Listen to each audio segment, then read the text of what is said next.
Hi all welcome back. ഇന്ന് നല്ലൊരു പുഡിങ്ങിൻ്റെ റെസിപ്പിയാണ് ഷെയർ ചെയ്യുന്നത്. കസ്റ്റേർഡ് കാരമൽ പുഡിങ്ങാണ് കേട്ടോ ഇന്ന് നമ്മൾ ഉണ്ടാക്കാൻ പോകുന്നത്. വളരെ ഈസി ആയിട്ട് തയ്യാറാക്കാൻ പറ്റിയൊരു പുഡിങ്ങാണിത്. വെറും 3 ചേരുവകൾ കൊണ്ടാണ് നമ്മൾ ഈ പുഡിങ് ഉണ്ടാക്കിയെടുക്കുന്നത്. അതുപോലെ നമ്മൾ പെട്ടെന്ന് ഗസ്റ്റൊക്കെ വന്നു കഴിഞ്ഞാൽ പെട്ടെന്ന് ഉണ്ടാക്കി കൊടുക്കാൻ പറ്റിയൊരു പുഡിങ്ങിൻ്റെ റെസിപ്പിയാണ് ഇത്. പെട്ടെന്ന് സെറ്റായി കിട്ടുന്നൊരു പുഡിങ്ങും കൂടിയാണ്. അപ്പോൾ ആദ്യമായിട്ട് ആ വീഡിയോ കാണുന്നുണ്ടെങ്കിൽ തീർച്ചയായും ഒന്ന് ലൈക്ക് ചെയ്യുക. അതുപോലെ സബ്സ്ക്രൈബ് ചെയ്യാത്തവരുണ്ടെങ്കിൽ ഒന്ന് സബ്സ്ക്രൈബ് ആക്കുക. ഇതുപോലുള്ള കുറേ പുഡിങ്ങിൻ്റെ വീഡിയോസൊക്കെ ഞാൻ മുന്നേ അപ്ലോഡ് ചെയ്തിട്ടുണ്ട്. അപ്പോൾ വേണ്ടവരൊന്ന് ചെക്ക് ചെയ്ത് നോക്കാം.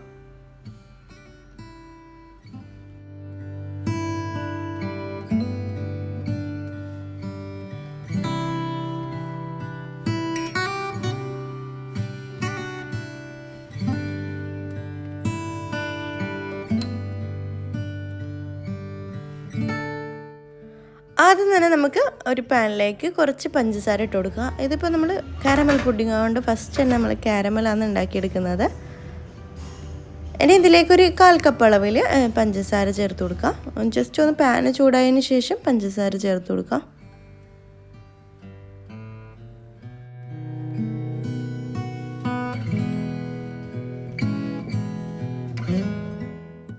അപ്പോൾ പഞ്ചസാരൻ്റെ കൂടെ വേണമെങ്കിൽ നിങ്ങൾക്ക് ഒരു 2 ടേബിൾ സ്പൂൺ അളവിൽ വെള്ളം ചേർത്ത് കൊടുക്കുക. ഞാനിപ്പോൾ കുറച്ച് കാരമലൈസ് ആയതിന് ശേഷമാണ് കേട്ടോ ഞാനിപ്പോൾ ഇവിടെ വെള്ളം ചേർത്ത് കൊടുത്തിട്ടുള്ളത്.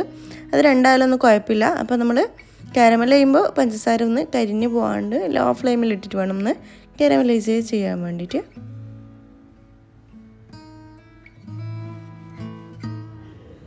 ഇപ്പോൾ ഇതാ നമ്മളെ പഞ്ചസാരയിൽ നല്ലോണം കാരമലായി വന്നിട്ടുണ്ട്. ഇനി ഇതിലേക്ക് ഞാനിപ്പോൾ 2 ടേബിൾ സ്പൂൺ വെള്ളം ഒഴിച്ച് കൊടുക്കുന്നുണ്ട്.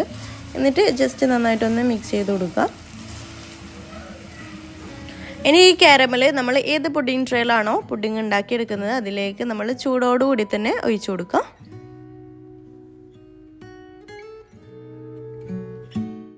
ഈ കാരമൽ ഞാനിപ്പോൾ ഒരു 3 ബൗളിലാക്കിയിട്ടാണ് ഉണ്ടാക്കിയെടുക്കുന്നത്.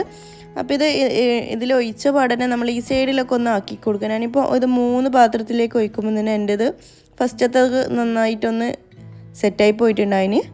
അപ്പോൾ ഞാൻ അതൊരു സ്പൂൺ വെച്ചിട്ടാണ് ഇതുപോലെ ആക്കി കൊടുക്കുന്നത്. അപ്പോൾ നിങ്ങൾ ഒഴിച്ച പാടനെ ഇത് സൈഡിലൊക്കെ ഒന്ന് ചെരിച്ചിട്ട് ആക്കി കൊടുത്താൽ മതി.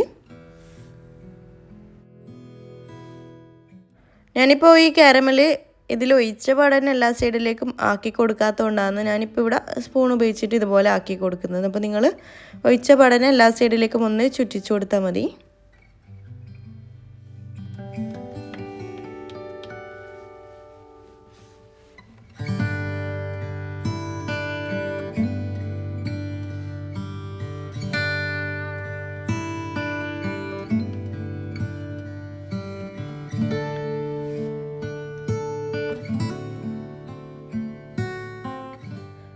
ഈ 3 ബൗളിലും ഞാൻ ഇതുപോലെ എല്ലാ സൈഡിലേക്കും ഈ കാരമൽ ഒന്ന് ആകുന്ന രീതിയിൽ ആക്കി കൊടുത്തിട്ടുണ്ട് കേട്ടോ. ഇനി വേറൊരു സോസ് പാൻ എടുത്തിട്ടുണ്ട്. അതിലേക്ക് ഞാനിപ്പോൾ 1 കപ്പ് അളവിൽ പാൽ ഒഴിച്ച് കൊടുക്കുന്നുണ്ട്. ഞാനിപ്പോൾ ഇതുപോലെ 3 ചെറിയ ബൗളാണ് എടുത്തിട്ടുള്ളത്. അതുകൊണ്ടാണ് ഞാനിവിടെ 1 കപ്പ് പാലെടുത്തിട്ടുള്ളത് കേട്ടോ.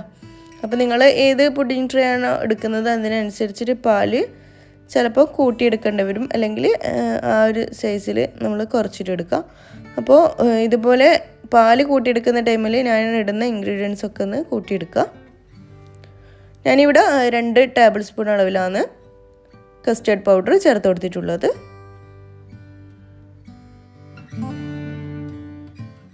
ഇനി ഈ കസ്റ്റേർഡ് പൗഡറിലേക്ക് ഞാനിപ്പോൾ 1 ടേബിൾ സ്പൂൺ അളവിലും കൂടി പാലൊഴിച്ചിട്ട് നന്നായിട്ടൊന്ന് മിക്സ് ചെയ്ത് കൊടുക്കുന്നുണ്ട്. ലംസ് ഒന്നും ഇല്ലാണ്ട് നല്ലോണം ഒന്ന് മിക്സ് ചെയ്തെടുക്കുക.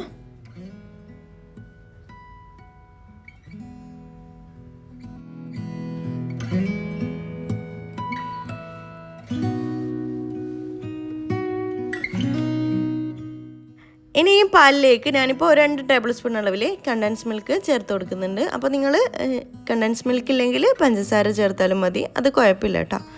അപ്പോൾ കണ്ടൻസ് മിൽക്ക് ഉണ്ടെങ്കിൽ ചേർത്താൽ കുറച്ചുകൂടെ നല്ല ടേസ്റ്റ് ഉണ്ടാവും. പാല് ചെറുതായിട്ടൊന്ന് ചൂടായി വന്നു കഴിഞ്ഞാൽ ഇതിലേക്ക് നമ്മൾ കസ്റ്റേർഡ് മിക്സിൽ നമ്മൾ നേരത്തെ റെഡിയാക്കി വെച്ച അത് ഇതിലേക്ക് ഒഴിച്ചു കൊടുക്കുക. എന്നിട്ട് കൈവിടാണ്ട് നന്നായിട്ട് മിക്സ് ചെയ്ത് കൊടുക്കുക.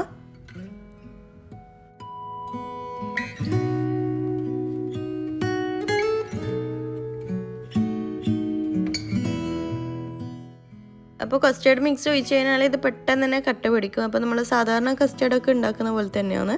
പക്ഷേ ഇതിലേക്ക് കുറച്ച് കസ്റ്റേർഡ് പൗഡർ കൂട്ടിയിട്ട് നമ്മൾ കുറച്ചുകൂടെ തിക്നെസ് ആയിട്ട് വേണം, എന്നാലേ ഇത് നമുക്ക് പെട്ടെന്ന് സെറ്റായി കിട്ടുള്ളൂ. അതുകൊണ്ട് അതൊന്ന് ശ്രദ്ധിക്കുക.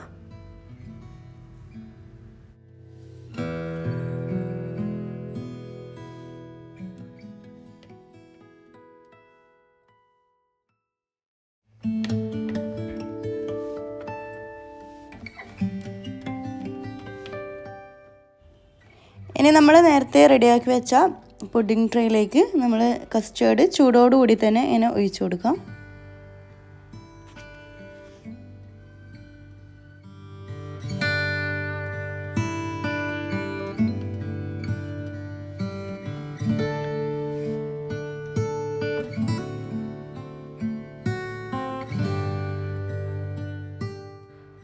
ഇപ്പം ഞാൻ 3 ബൗളിലേക്കും ഇതുപോലെ ഈക്വലായിട്ട് ഒഴിച്ചു കൊടുത്തിട്ടുണ്ട്. ഇനി നമുക്ക് ഇത് ചൂടാറിയതിന് ശേഷം ഒന്ന് ഫ്രിഡ്ജിൽ വെച്ചിട്ട് തണുപ്പിച്ചെടുക്കാം.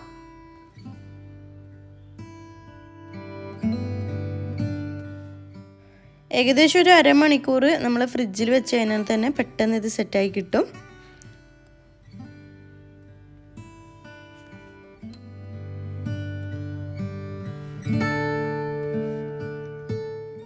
ഇതിൽ നിന്ന് ഞാൻ ഒന്നിപ്പോൾ ഡിമോൾഡ് ചെയ്ത് കാണിച്ചു തരാം. ഇതുപോലെ പാത്രത്തിലേക്ക് ഒന്നിങ്ങനെ കമഴ്ത്തി വെച്ചാൽ തന്നെ ഈ പാത്രത്തിൽ നമുക്ക് പെട്ടെന്ന് തന്നെ വിട്ട് പോരും. അതുകൊണ്ട് ജസ്റ്റ് ഒന്ന് തട്ടിക്കൊടുത്താൽ മതി.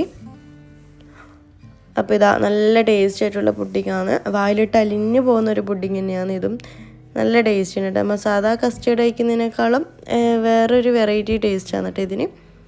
നല്ല മൗത്ത് മെൽറ്റിംഗ് ആണിത്. എന്തായാലും ട്രൈ ചെയ്ത് നോക്കാം. ഇത് കൂടുതൽ സമയമൊന്നും ഞാൻ ഫ്രിഡ്ജിൽ വെച്ചിട്ടില്ല. വീഡിയോ എടുക്കുന്നതുകൊണ്ട് തന്നെ ഞാൻ പെട്ടെന്ന് എടുത്തേന്ന്, അതുകൊണ്ടാണ് മെൽട്ടായി പോയിട്ടുണ്ട്. അതിന് കുറച്ച് ഇന്നത്തെ ഈ സിമ്പിളായിട്ടുള്ള റെസിപ്പി എല്ലാവരും ട്രൈ ചെയ്തിട്ട് ഫീഡ്ബാക്സ് ഒക്കെ അറിയിക്കുക. വീഡിയോ ഇഷ്ടമായിട്ടുണ്ടെങ്കിൽ തീർച്ചയായും ലൈക്ക് ചെയ്യുക. പുതിയ വ്യൂസ് ആരെങ്കിലും ഉണ്ടെങ്കിൽ മറക്കാണ്ട് സബ്സ്ക്രൈബ് ആക്കാം. ഇനിയും നല്ല വ്ളോഗ്സും റെസിപ്പീസും ഒക്കെ ആയിട്ട് വീണ്ടും കാണാം ഇൻഷാ അല്ലാ. Thank you. ബൈ.